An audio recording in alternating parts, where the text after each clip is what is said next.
السلام علیکم ورحمۃ اللہ وبرکاتہ۔ امید ہے کہ میرے تمام احباب خیر و عافیت سے ہوں گے۔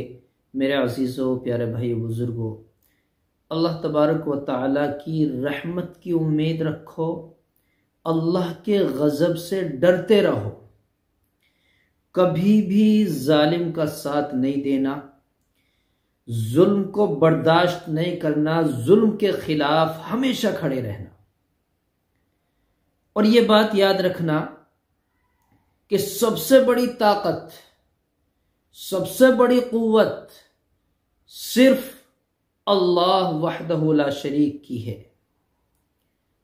قل اللہم مالک الملک تؤتی الملک من تشاء وتعز من تشاء وتذل من تشاء بیدک الخیر انک علی کل شیء قدیر۔ یہ بات ہمیشہ یاد رکھنی چاہیے۔ ہر انسان کی آنکھوں نے دیکھا، کانوں نے سنا، مشاہدہ کیا کہ جب جب زمین پر کسی نے ظلم کی انتہا کر دی تو اللہ تبارک و تعالیٰ کی طرف سے عذاب آنا شروع ہو گیا، اللہ کی طرف سے پکڑ آنی شروع ہو گئی، اللہ کی طرف سے ڈر اور خوف کا ماحول بنایا گیا اور سمجھایا گیا اللہ تبارک و تعالیٰ کی طرف سے بشیرا و نذیرا کہ تم ان کو سمجھائیے، ڈرائیے، یہ لوگ اپنے آپ کو خدا سمجھ بیٹھے ہیں، ان کو بتلائیے کہ اللہ کی حدیث، اللہ کا نظام، اللہ کی قدرت یہ ہے کہ جب جب کسی نمرود نے، فرعون نے سر ابھارا ہے تو اللہ تبارک و تعالیٰ نے اس کے سر کو دبانے کے لیے موسیٰ علیہ السلام کو پیدا کیا ہے۔ میرے بھائی، اللہ کی طاقت بڑی ہے۔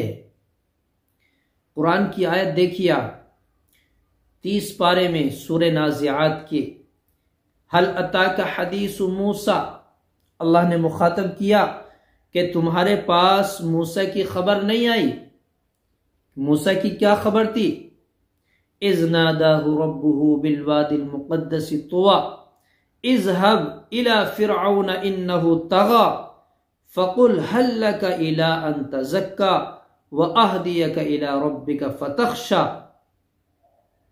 اذهب الى فرعون انه طغى، یہ دیکھنا ہے ہمیں حضرت موسیٰ کی کیا خبر تھی جو اللہ ہمیں بتانا چاہتا ہے۔ اذهب الى فرعون، اللہ نے فرمایا کہ موسیٰ جاؤ فرعون کی طرف۔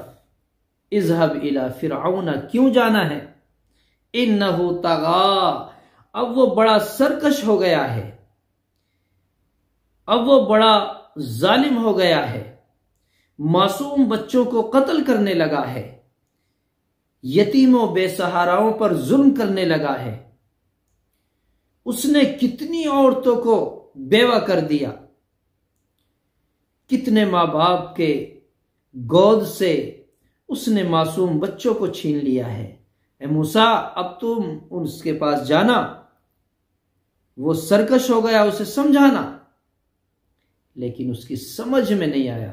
ساری حدیثیں، ساری باتیں موجود ہیں، سمجھ میں نہیں آیا، اور نہ سمجھنے کا نتیجہ، اس کے اندر تکبر اور ظلم و زیادتی کا نتیجہ کیا؟ اللہ تعالیٰ حضرت موسیٰ کو بھیجتا اذهب الى فرعون انه طغى کہ جاؤ اسے سمجھاؤ، وہ بڑا سرکش ہو گیا ہے، لیکن وہ سمجھتا نہیں، اور مزید اپنے تکبر میں بڑھ کے یوں کہتا انا ربکم الاعلی، لوگوں کو جمع کرتا، اپنی رعیت کو، اپنے ماننے والوں کو، اپنے چاہنے والوں کو جمع کر کے یوں کہتا کہ میں تمہارا رب نہیں ہوں، اور ایسا رب اعلی، میں بڑا رب ہوں تمہارا، لوگوں سے زبردستی ہاں کراتا ہے، لیکن اسے خبر نہیں تھی کہ مجھ سے بڑا بھی رب ہے۔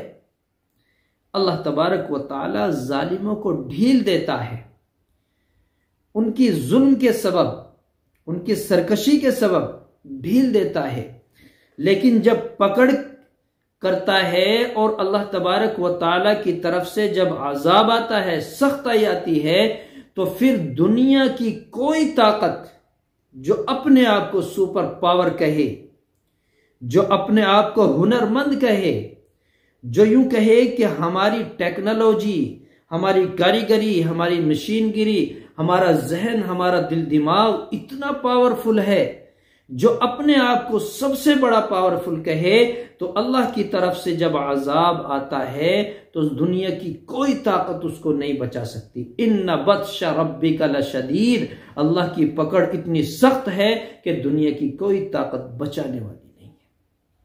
اس لیے میرے عزیزو بھائیو، آج بھی ہوش کے ناخن لیجئے، سمجھ لیجئے، اللہ کے عذاب کی ایک جھلک دیکھ لیجئے کہ اللہ نے امریکہ کو کس طرح تباہ و برباد کرنا شروع کر دیا ہے۔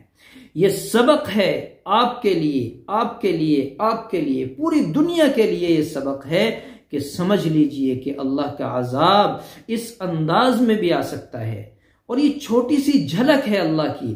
اللہ سے توبہ استغفار کیجئے، اللہ کو مانیے، اللہ کو پاورفل سمجھتے ہوئے، اللہ کی طاقت پر بھروسہ رکھتے ہوئے سمجھیے، اور اللہ تبارک و تعالیٰ سے توبہ استغفار کر کے اپنے آپ کو بچائیے۔ دنیا میں بھی کامیابی اور آخرت میں بھی کامیابی ہے۔ اللہ سے دعا ہے کہ مولا کریم ظالموں کے ظلم سے حفاظت فرمائے، اور جو اس دنیا کے اندر ظلم و زیادتی پہ تلے ہوئے ہیں، اللہ انہیں ہدایت نصیب فرمائے۔